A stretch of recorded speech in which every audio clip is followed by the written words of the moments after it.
अफ़गानिस्तान में तो 40 साल से लड़ाई चल रही थी, लेकिन हम फिर भी गुजारा कर रहे थे। लेकिन इस लास्ट में हमारी बहुत दिक्कतें हो गई। उनको पता ही नहीं था कि सरदार क्या है।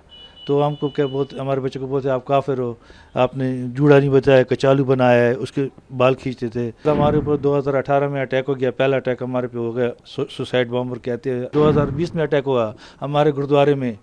हमारे 21 बंदों को उन्होंने शहीद कर दिया। उसमें एक 3 साल की बच्ची जो मेरे मामा जी की पोती थी, तानिया जान, उसको भी उन्होंने गोली से मार दिया। ये लोग मस्ती की वजह से यहाँ नहीं आए हैं, ये मजबूरी की वजह से आए। अपना घर बार, अपनी ज़िंदगी छोड़ के, हाँ, सिर्फ हम अपना धर्म नहीं छोड़ा है। हमारे लोग तो 92 से यहाँ पे आए हुए हैं, और 92 से हम यही कोशिश में है कि हमारा हक जो है मिल जाए। ये नागरिकता जो हमारे को सिटीजनशिप मिल जाए। आज 30 साल या 35 साल से हमारे यही जदोजहद थी। लेकिन मोदी जी ने पहले भी 2-3 साल पहले जो इसका अनाउंसमेंट किया था, तो वो लागू नहीं है। लेकिन अभी जो लागू हुआ है, हम बहुत खुश है। हम मोदी जी का बहुत धन्यवाद करते हैं, बहुत ज़्यादा। क्योंकि हमारी जो प्रॉब्लम्स थी, या हमारी वीज़ा लेने की, या हमारी मुश्किलात की, अभी हम सिर्फ वीज़ा लेने जाते थे FRO में, तो हमारे से ये मकान मालिक की ID लेके आओ, पड़ोसी का साइन लेके आओ, ऐसे बंदे का पासपोर्ट लेके आओ, इंडियन हो। तो आजकल तो भाई भाई की गारंटी भी नहीं करते, तो हमारे को पड़ोसी क्या गारंटी करेंगे। तो हमारे ऐसे बहुत मुश्किल थे बच्चों की पढ़ाई के लिए, मतलब घर के किराए के हिसाब से, जहाँ हम जगह ले नहीं सकते, बहुत प्रॉब्लम्स थी। लेकिन जब से कल से हमको पता चला है कि ये कानून लागू हुआ है, तो हम बहुत खुश है। हम मोदी जी का और इंडिया गवर्नमेंट का बहुत धन्यवाद करते हैं, जो अफगानियों के साथ हमेशा उन्होंने अच्छा किया है, हमारे साथ बहुत हेल्प की है। जी सर, अगर अफगानिस्तान के आपके टाइम, तो जिस टाइम पर आप अफगानिस्तान रहते थे, किस तरह की परेशानियां आपने जो है देखी हैं, किस तरह की परेशानियां आपने फेस करी हैं, और आपके घर परिवार में जो खासकर बेटियां बहू जो होती थी, उनको किस तरह की दिक्कत होती थी? अफगानिस्तान में तो 40 साल से लड़ाई चल रही थी, लेकिन हम फिर भी गुजारा कर रहे थे। लेकिन इस लास्ट में हमारी बहुत दिक्कतें हो गई। हम अपने बच्चों को स्कूल नहीं भेज सकते थे, क्योंकि अगर बच्चों को स्कूल भेजते, ऐसे लोग बाहर से आ गए थे, अफगानिस्तान में दाखिल हो गए थे, उनको पता ही नहीं था कि सरदार क्या है।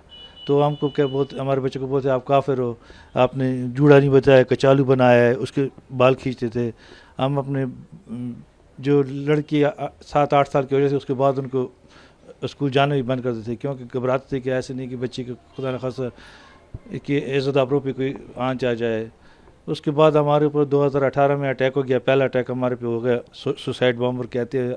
मैं इतना पढ़ा लिखा भी नहीं है, लेकिन थोड़ा बहुत तो सीखा, जो अपने आप को बम बांधते हैं ना, ऐसे हमारे 13 जो मेंबर थे, मेन मेंबर हमारे अफगानिस्तान में सिखों के, उनको सबको उन्होंने बम से उड़ा दिया। ऐसे उड़ा दिया सर कि हमने ये पेपर नहीं होता है जिसमें आप रोटी लपेट के ले जाते हो, हमने अपने बंदों के ऐसे जलाओ उसमें लपेट लिया है कि आप देख नहीं पाते।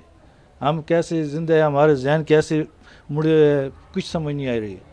जिस टाइम हम अस्पताल गए ना, तो हमारे बंदे पता नहीं चले थे कि कौन किसका नाम क्या है, कौन कैसे दिख रहा है, किसका मुंह नहीं था, किसके हाथ नहीं थे, किसका पेट ख़त्म। ऐसे हमारे हालात देखिए। उसके बाद हमारे ऊपर 2020 में अटैक हुआ हमारे गुरुद्वारे में। हमारे 21 बंदों को उन्होंने शहीद कर दिया। उसमें एक 3 साल की बच्ची जो मेरे मामा जी की पोती थी, तानिया जान, उसको भी उन्होंने गोली से मार दिया। फिर उसके बाद हमारे कारते पुरान गुरुद्वारे में उन्होंने अटैक किया, हमारे 2 बंदे उधर भी शहीद हो गए। पूरे गुरुद्वारे को, हमारे गुरुद्वारे को बम से उड़ा दिया। आपने न्यूज़ देखा होगा, सब कुछ न्यूज़ में आया है। अभी भी मोबाइल में आप गूगल में सर्च करें, सब कुछ आ जाएगा। हम बहुत दर्द देखे, बहुत परेशानी देखी है हमारे लोगों ने। ये लोग मस्ती की वजह से यहाँ नहीं आए हैं, ये मजबूरी की वजह से आए। अपना घर बार, अपनी ज़िंदगी छोड़ के, हाँ, सिर्फ हम अपना धर्म नहीं छोड़ा है। ये हमारा उसूल है कि हम जितनी भी हमारे ऊपर सख्ती आई है ना, हम ये गुरु गोबिंद सिंह साहब की जो पगड़ी है ना, मोर, इसको कभी ना उतारा है ना छोड़ा है। क्योंकि सिर जाए तो जाए, तो मेरा सिखी सदक न जाए। हम अपने सर का तो कुर्बान कर सकते हैं, लेकिन इस पगड़ी को नहीं। जी सर, 2018 में जब आप आए थे, तो क्या आने के बाद ऐसी उम्मीद थी कि हाँ हम लोग यहाँ रहेंगे और हम लोग यहाँ के नागरिक बन के रह सकते हैं, इस तरह का कानून आएगा। जब 2019 से पहले जब बात की गई थी कि सीए को लाया जाएगा, जी। तब उस टाइम पे कैसा लगा था, और जब फाइनली लागू कर दिया गया तो अब आप क्या उस बोलते टाइम भी हमारे को खुशी हो गई थी, जब हम तो यही सोच रहे चला अभी अभी हम आ गए यहाँ पे। अभी तो हम सेफ तो है, ऐसा नहीं कि हम सेफ नहीं है, लेकिन जो हमारे बच्चों का फ्यूचर है, जो यहाँ के नागरिकों का एक हक बनता है, जो और लोगों का हक है यहाँ के रहने वालों का, हमारा भी बन जाएगा। हम हमारे को खुशी हम आप कह नहीं सकते कि हम कितने खुश हैं।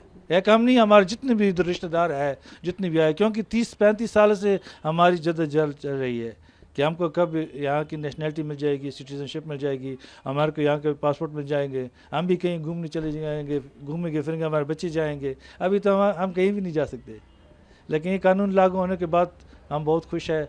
बस हम यही अरदास करते हैं कि गुरु नानक करे कि जो काम शुरू है, सदगुरु इस काम को सर पे पहुंचा दे और ये काम हो जाए। जी बस। सर, होम मिनिस्ट्री की तरफ से एक हेल्प जारी करने वाले हैं, जल्दी जी। आप लोग वहाँ कॉल कर सकते जी। हैं, वहाँ जा सकते हैं जी। और अपना जो है पंजीकरण करवा सकते हैं, जी। रजिस्ट्रेशन करवा सकते जी। हैं।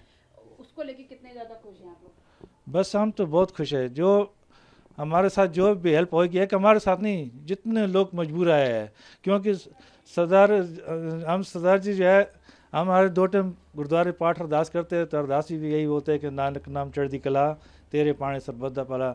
हम तो वो काम है कि सरबत का भला मांगते हैं, एक अपना नहीं। बस हम तो ये चाहते हैं कि जो भी काम शुरू है और जो लोगों के भले के लिए चल रहे हैं, बस गुरु नानक करे कि ये काम सर पे पहुँचे और अच्छा रहे बस। जी सर, एक आखिरी सवाल, आपने जी। बताया कि आप गुरुद्वारा के ग्रंथी हैं, जी। तो आपके साथ और भी लोग होंगे जो आपसे अपनी दिल की बात बताते होंगे, जो ऐसे पाकिस्तान अफगानिस्तान से लोग आए हुए हैं, जी। खासकर जो सिख कम्युनिटी जी। से जी। आपसे मिलने आते होंगे, जी। उनको किस तरह से दिलासा देते थे आप? देखो अभी मजबूरी में कहीं अगर रहना पड़ जाता है, उसका कोई इलाज है नहीं। अभी हम ऐसी सिचुएशन में वहाँ पे आ गई थी लास्ट में कि हम घर में हम कैद हो गए थे पूरा। जो हमारे राष्ट्रपति अशरफ गनी साहब अफगानिस्तान को छोड़ के चले गए और हम मैदान में रह गए। जी। ना गाड़ी मिल रही थी, ना जहाज़ था, ना प्लेन था, कुछ नहीं था। लेकिन हम मोदी जी का और इंडिया गवर्नमेंट का ऐसे धन्यवाद करते हैं कि उन्होंने उस मुश्किल समय में भी हमारे लिए प्लेन भेजा आर्मी का, उसमें हमारे बंदों को और हमारे गुरु ग्रंथ साहब महाराज जो वहाँ रह गए थे उनको लेके आए। हम उसका भी धन्यवाद करते हैं। जी सर। ये बहुत एक बड़ी हेल्प है और हम मोदी जी का तहे दिल से बहुत धन्यवाद करते हैं।